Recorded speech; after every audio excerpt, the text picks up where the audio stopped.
very late model, which I think is quite character. Yeah. Oh, you got it. Yeah. Oh. Well, that's my thing. It's like,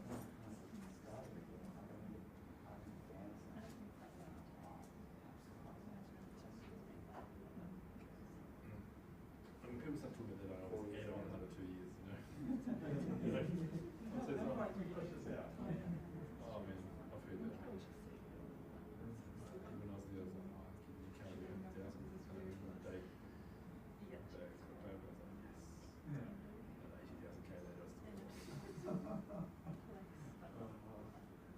Because they have to check out your car, so in the loop and stuff.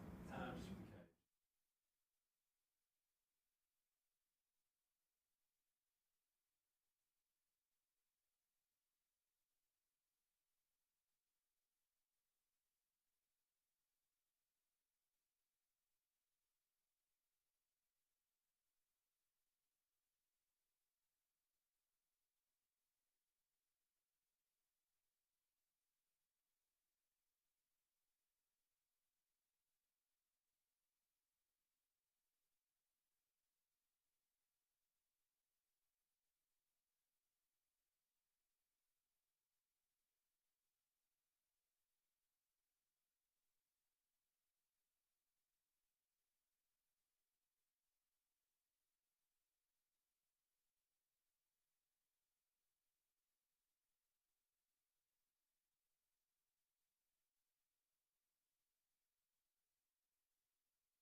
Kia ora koutou katoa, no mai haere mai. Welcome back to Manatū Hauora for the update on the Omicron outbreak today. Thanks very much for coming. I'm going to give a little bit of an overview of the outbreak again, as we do each week. And I've got with me today Dr. Ian Town, who's going to give an update on a major, nearly year-long study into the impacts of COVID-19 in Aotearoa. And then both Ian and I will be available for questions. So first of all, just the update on the daily numbers. Today there are 11,063 new community cases of COVID-19 across the country. This is an increase on what we saw over the weekend and indeed over the last few days, but not unexpected, and the number we do focus on is that rolling 7-day average. That is now 9,731, the first time it's been below 10,000 cases a day for quite some time. And a week ago it was 3,000 higher than that at 12,785. So saying, the seriousness of COVID-19, even the Omicron variant, remains clear. There are 622 people in hospital around the country, and of those 23 are in ICU or a high dependency unit. We're also today, sadly, reporting a further 16 deaths of people with COVID. So our total number of reported deaths is 516, and the 7-day rolling average is now 13. My sincere condolences as ever to whānau, friends and communities who have lost these treasured people. Once again, I've got a few slides to just help display the shape of the outbreak here. I think, here we go, I've got a little clicker here. So reassuringly, we are continuing to see the numbers of cases, as you know, drop, and this slide here shows the case rates per 1,000 people. Over the last week, that's fallen from 18.6 per 1,000 to 14.3 per 1,000, so that's a 23% drop. You can see regional variation there. The northern region now has the lowest case rate after reaching that quite high early peak, and in all the other regions it's slowly declining. But you can see it's only really this last 2 or 3 weeks where the case rates in all regions have started to decline, so really since that 27 March date. Overall, in just about every DHB, rates are coming down, certainly for all DHBs in the central region, of which Wellington is a part. In the northern region, we saw that early peak, and Northland was a bit slower to peak than the Metro Auckland District Health Boards, but is now trending downwards as well. In the southern region, all DHBs except the West Coast, the case rates rose through March and peaked in late March and have started to decline. The West Coast is much lower case numbers, but is still yet to reach its peak. And likewise in the Te Manawataki region, which is centred around the Waikato and beyond, all those DHBs there, the case rates peaked around the 13th of March and have been steadily declining since. Tairāwhiti reached, of all our DHBs, the highest peak at approximately 45 cases per 1,000 at its peak. Taranaki DHB is a little slower than the others in that region to peak, but is now starting to trend downwards as well. Looking then at hospitalisation, this next graph shows us just what is happening with occupied bed numbers, and this is northern region, so it's the 3 Auckland Metro District Health Boards and Northland. You can see that, again, those hospitalised cases is coming down, but much slower than the case numbers. And we are seeing a drop in hospitalised cases right around the motu now in all our regions. Slide 3 actually shows new hospital admissions each day, and we can see that that is trending downwards as much more as we would expect. And so over the weekend, across Auckland, only about 20 cases a day of COVID or people with COVID being admitted to hospital. So it's good to see those new admissions coming down, but still that long tail of hospitalisations in the Auckland region.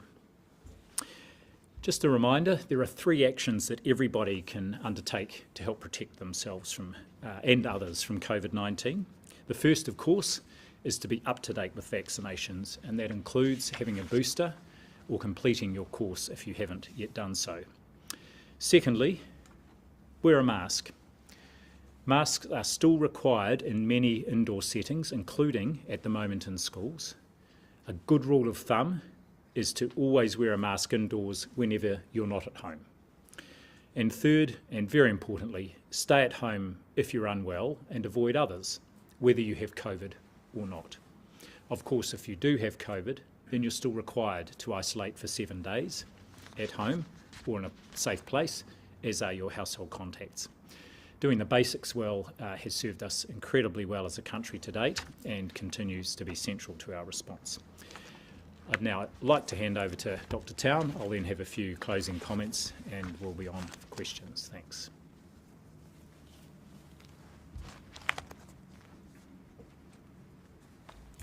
Kia ora mai tātou, good afternoon, and thank you, Dr. Bloomfield. I'm going to speak a little bit about the research project that the Director General referred to and make some comments about the research and science contribution to the pandemic response around the world. Undeniably, the pandemic of COVID-19 in New Zealand has created unprecedented pressures on our public health system. But our continuous science and evidence-led response has been critical to our successes to date. The global science community has made a number of major contributions, including understanding complex details such as variants and whole genome sequencing, and more particularly the massive global effort to deliver safe and effective vaccines to the world. More recently, therapeutics have become a focus, and as you're aware and previously announced, we now have an oral antiviral agent, Paxlovid, available here in New Zealand. So as we think about the research and science effort, we look back but also use those learnings to look ahead and plan for future pandemics.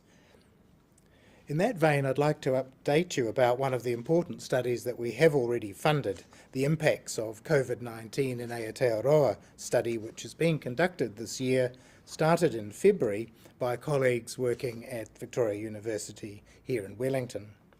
The aim of the study is to understand the experiences of people in Aotearoa, New Zealand, who've had COVID-19. We want to know more about the impact it has had on their health and well-being of both themselves, but also their whānau and families.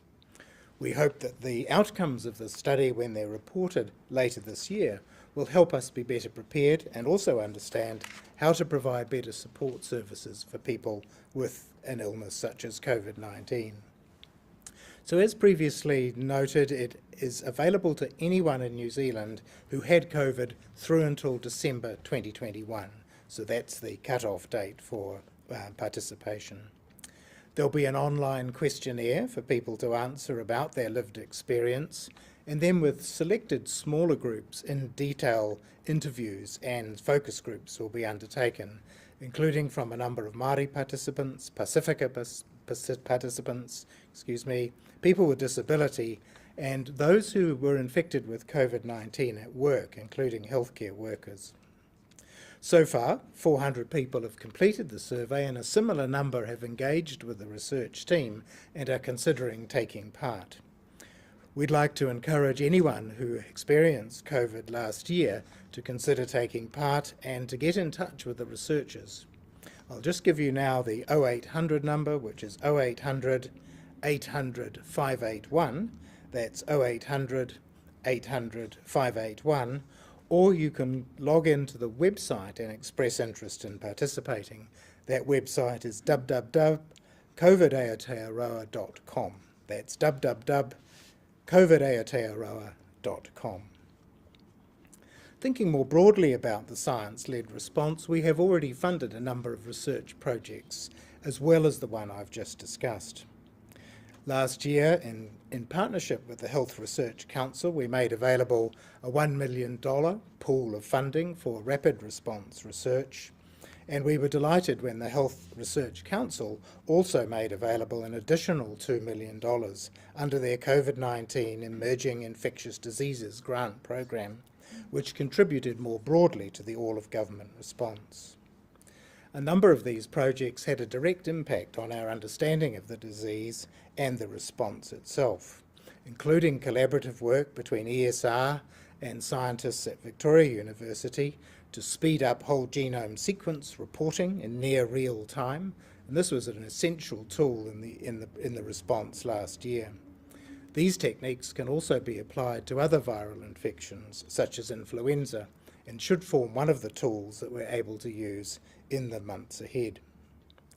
Whole genome sequencing, as you recall, was pretty critical during that elimination phase when we were looking to see connections that were not only linked people between people, not only epidemiologically, but also by linking the whole genome sequence and any variations in that.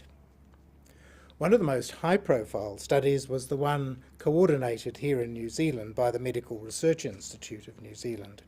That REMAP-CAP COVID study, which has been reported widely, was one of the studies that found that dexamethasone, a widely used steroid pharmaceutical, was very beneficial for those in hospital with a deteriorating course with COVID-19 infection. Those findings directly informed the international protocols for the management of COVID-19 for those in hospital. So we've already experienced a number of benefits from locally funded research, and we're working with the Director General and colleagues to look at whether or not we can fund other research initiatives in the near future. One that's in advanced planning is a detailed case note review of all those people that were admitted to hospital with COVID-19 this year. And that will give us information to help us understand the course of hospital treatment and also plan protocols for the future. Thank you, and I'll hand you back to Dr. Bloomfield now.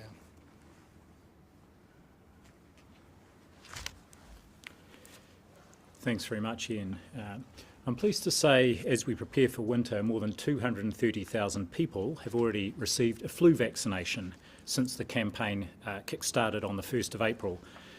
As I've noted previously, a number of us are concerned about the potential impact of a flu outbreak on top of ongoing COVID infection, and that could, of course, add to the strain on the healthcare system, especially as we haven't had flu circulating for now 2 years.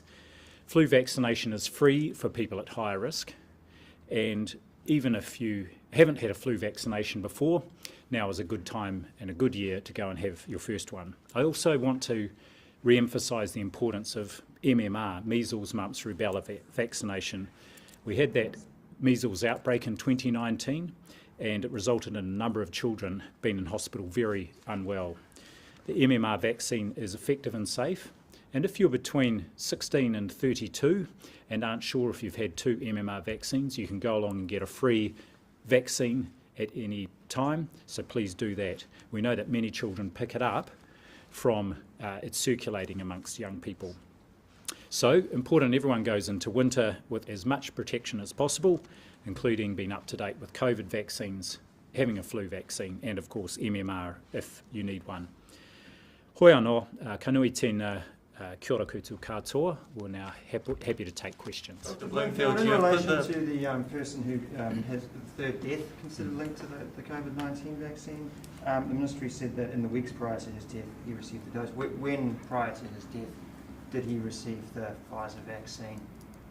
Well, if it's a male, I'm not sure if the general age of the individual was published. I don't have the exact detail, but it was over a week. What I would say is, of course, this was a young person, a teenager, and very sad that this young person has died. The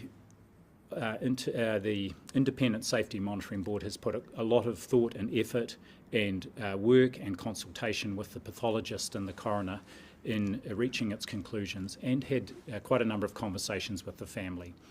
And so we don't want to release any more detail about this, but the consensus was of the independent board that it's most likely this was vaccine related. We will never know. There is still some doubt. But one thing I do want to say is the family were very clear that they didn't want this death, this unfortunate and very sad death, to in any way put people off from being vaccinated or to be used by groups to try and undermine vaccination efforts in New Zealand. Was the teenager seeking help for his heart inflammation myocarditis problem? Actually, the death was quite sudden, and the person hadn't had any symptoms before the death. Not even of the myocarditis? The person hadn't had any symptoms. On the back of that, obviously, we had a story on the project last night about a 35-year-old man who was ignored for months from New Zealand's health system with symptoms like myocarditis. Is New Zealand's health system taking vaccine injuries seriously? Yes, and I read that story just before I came down because I was concerned about the experience of this man who had, as it transpired, sort of recurrent pericarditis and quite severe symptoms of that. From the very first time that we linked a myocarditis-related death to the vaccine, we put out quite comprehensive information to our health professionals around the country, and all our vaccinators. And you will probably know that when you went for at least your second vaccination, that there was specific conversation about this being a potential side effect of a rare but potential side effect of the Pfizer vaccine.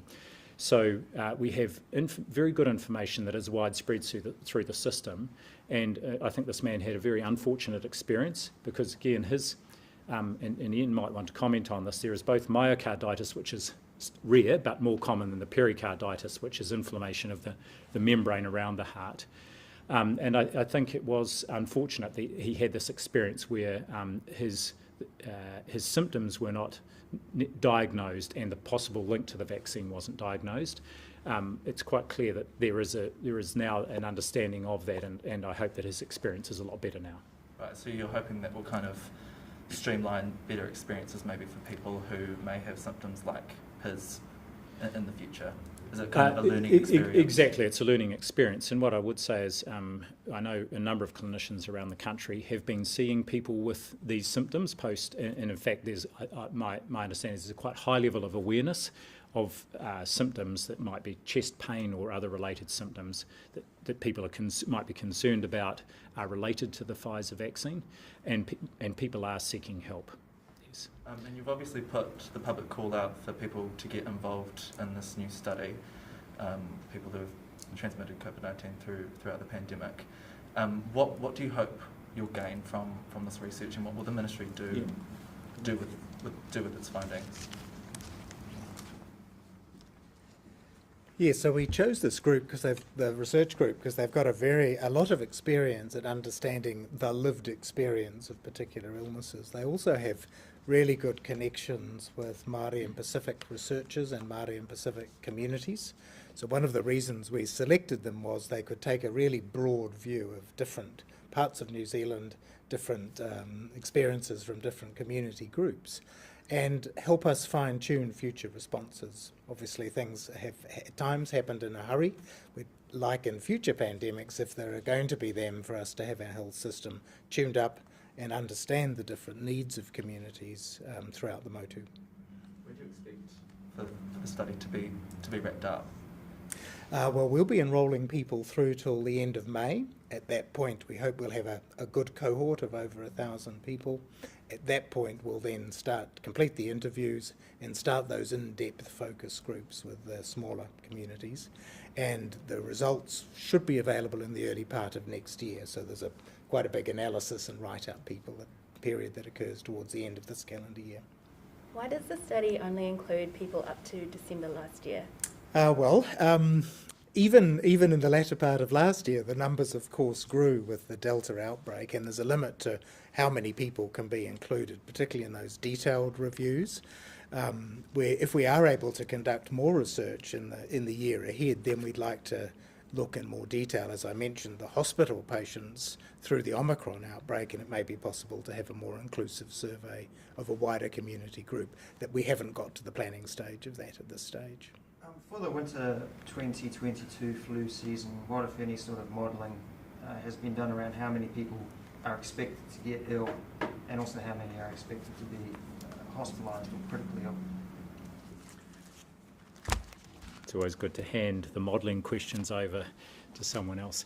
I've just seen some initial modelling, but actually done by Dr. Gary Jackson, whose team does these graphs as well.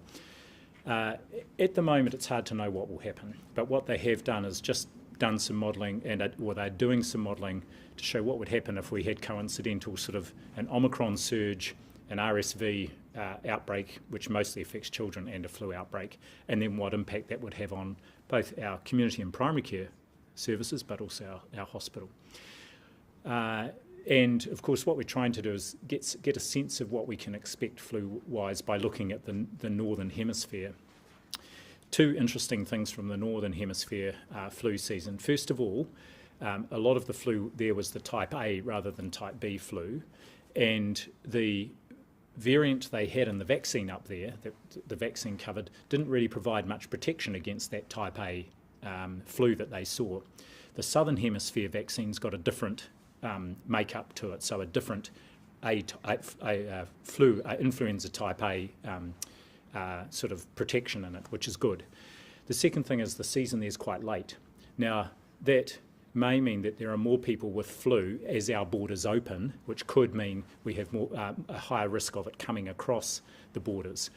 One of the good things is, though, that we will probably see that happening with it appearing in Australia, possibly Singapore and some other countries, so that will give us a bit of a warning. In the meantime, we do know that we've got a good vaccine for this year, and if we can get as many people vaccinated as possible, that will help a lot. How many New Zealanders currently have no immunity to influenza at all? Well, previous vaccines and influenza infection do provide some residual immunity. It just depends on what the circulating subtypes are. And this is probably your specialist area as you're a respiratory physician. You can correct me if I'm wrong. We've seen that in the past. But the key point is that the subtypes change a little each year. And given we've had 2 years without any exposure to the subtypes, that could mean that there is a lower level of immunity than we would usually see. So saying, so far, the experience of influenza-like illness symptoms in the community, even with an Omicron outbreak, has been lower than in an average flu year at this time of year. So that's a good sign. Is that due to lack of travel across international borders?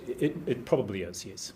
Yep. What work are you doing on the XE variant, and if and when it arrives, what would our response look like? Well, at the moment, we're making sure that we've got surveillance in place and are doing whole genome sequencing on our border-related cases. ESR so far has not seen any of the XE variant here.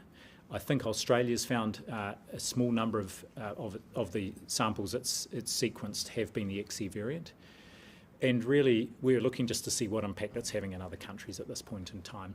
But the sort of increased transmissibility over the BA2 variant is pretty modest. Estimates 5 to 10%.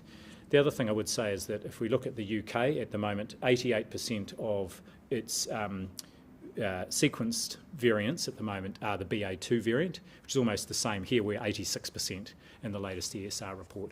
So we're not seeing that XE variant sort of start to overtake the BA2 variant in the UK at the moment. How would you best describe the XE variant compared to previous variants that we've had here? For people at home that just don't really understand what it is. Well, what I would say is it's more similar to the BA2 variant, which is the one that is causing most of our infections here in Aotearoa. It's more similar to that than the BA2 variant is to the BA1 variant, subvariant, and way more similar to that than it is to the Delta variant. So it's only a sort of a marginal change in terms of its infectiousness and what we know about its severity compared with the variant we've already got here. So the key thing is, if people do what they're doing now, as I said, vaccination, using a mask, staying home when you're unwell, those will be the best things, even if we do get the XE variant here.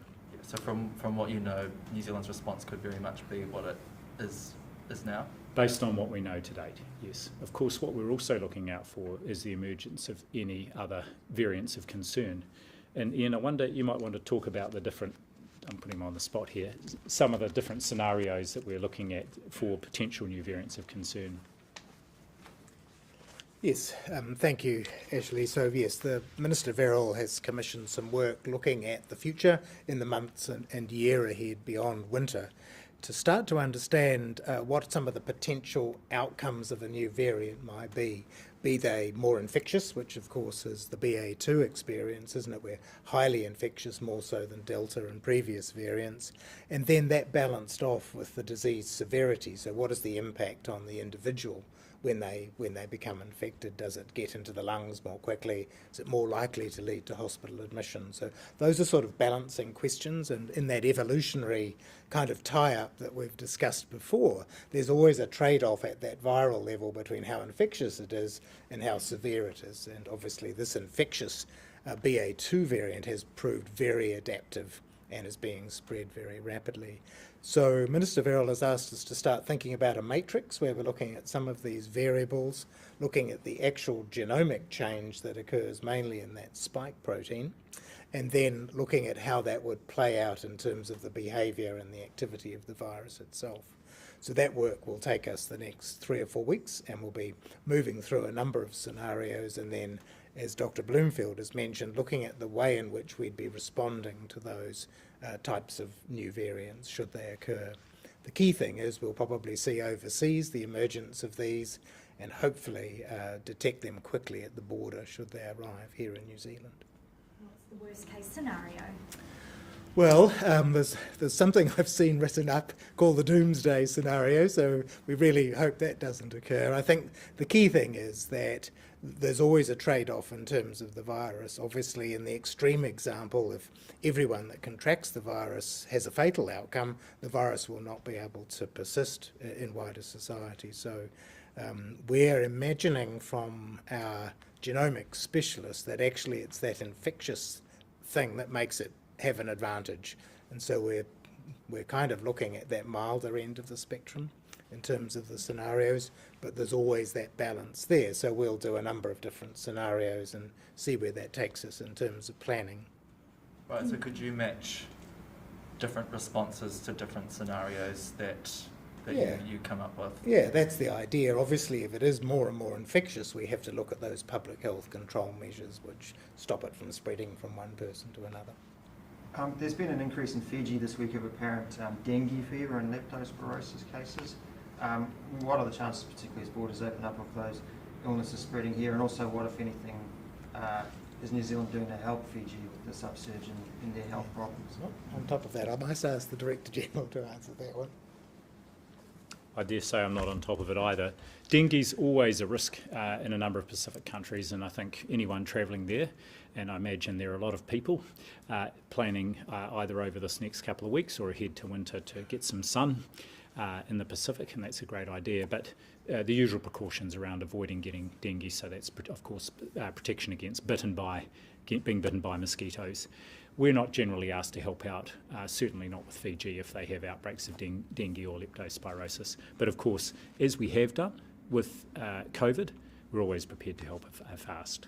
Dr. Bloomfield, with the review of the traffic light settings coming up, what do you need to see for places to go to orange?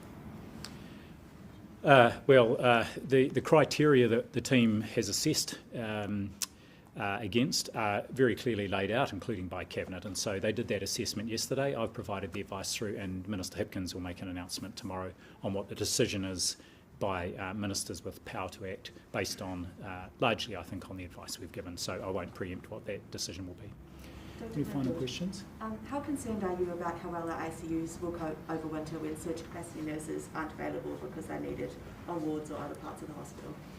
Well, we've obviously had some experience of this through the Omicron outbreak, and I think that the planning that our hospitals did paid off, because it meant they were able to deploy staff to those areas where they were most needed, and we have got those surge nursing staff that are trained to help out to give care to people who might need a high level of care, including intensive care. So I think I'm more concerned about the pressure right across the system, including in primary and community care, and I want to reiterate that point. Only about 0.5% of our cases in this Omicron outbreak have ended up in hospital. So most of the pressure has really been out in general practice and primary care and community care. And so that, they've had a lot of extra visits, and they've been managing that really well on top of their usual workload. Nurses say they're nervous about an exodus of staff as soon as the borders open, and as DHBs accommodate people wanting to use up leave. Have you provided any advice to DHBs on how to manage this?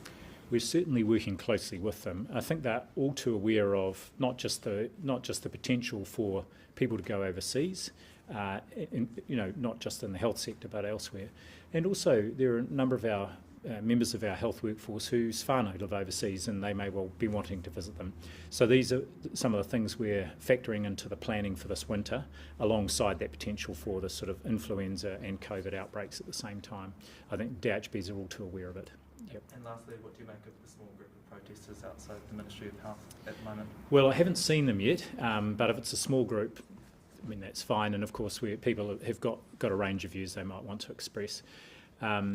I've been incredibly heartened throughout the pandemic by the level of support that the vast majority of New Zealanders have provided for our efforts, and I was reminded of these just last week when I received a number of very good messages, as did Dr. McElnay before she left, some very kind messages from a whole range of people thanking her in particular for her amazing service and role she had played as the Director of Public Health.